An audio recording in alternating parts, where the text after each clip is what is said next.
UFOs. Airborne objects. What we know about 4 recent shootdowns.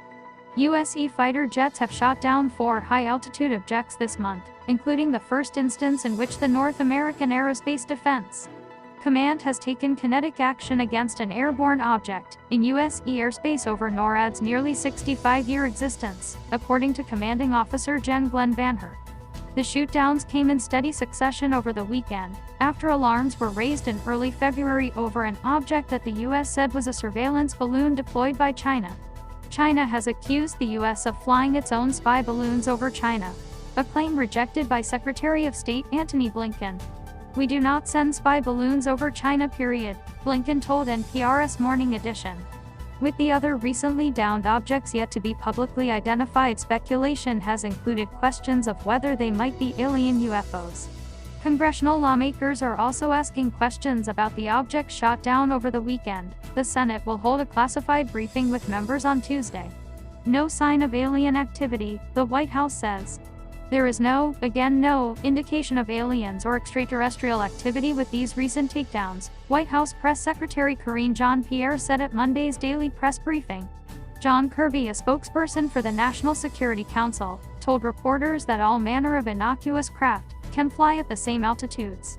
That includes aircraft used by companies and countries for purposes that are not nefarious at all. Kirby also said all 3 objects most recently shot down over the US and Canada were determined not to pose a direct threat to people on the ground. They were also found to be uncrewed and to have limited abilities, from a lack of communication signals to a lack of obvious propulsion capability. Here's what we know so far about these takedowns from the questions that they raise to where recovery operations stand. What's behind the surge of unexplained objects? It can be attributed at least in part to increased scrutiny, including enhanced radar techniques, Assistant Secretary of Defense for Homeland Defense and Hemispheric Affairs Melissa G. Dalton said on Sunday. The U.S. has been on the alert to look for spy balloons and unauthorized objects since a Chinese balloon caused a national sensation and political outrage. That incident, Dalton said, also helped the U.S. learn more about what to look for in detecting similar objects. That process includes adjusting radar filtering systems known as gates, Van Herk added. You can set various gates to filter radar information, Van Herk said. We call them velocity gates that allow us to filter out low-speed clutter. A lot more information is available, the general said, when lower speeds are included rather than filtered out. We have adjusted some of those gates to give us better fidelity on seeing smaller objects, Van Herk said. You can also filter out by altitude. And so, with some adjustments, we've been able to get a better categorization of radar tracks now. And that's why I think you're seeing these overall. Why do people keep asking if these are alien ships? When U.S. officials describe these incidents, they often use language that's purposefully vague, such as high-altitude airborne objects.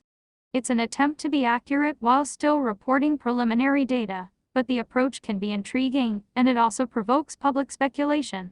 For instance, here's Pentagon Press Secretary Brig. Gen. Pat Ryder from last Friday, talking about that day's shootdown. We have no further details about the object at this time, including any description of its capabilities, purpose, or origin. When a reporter asked Van Herk on Sunday if the U.S. military has ruled out potential actions by extraterrestrials, he did not dismiss the idea. I haven't ruled out anything, he said. At this point, we continue to assess every threat or potential threats unknown that approaches North America with an attempt to identify it. We call them objects for a reason, Van Herk said. And while the initial incident involved a balloon, he added, these are objects. I am not able to categorize how they stay aloft.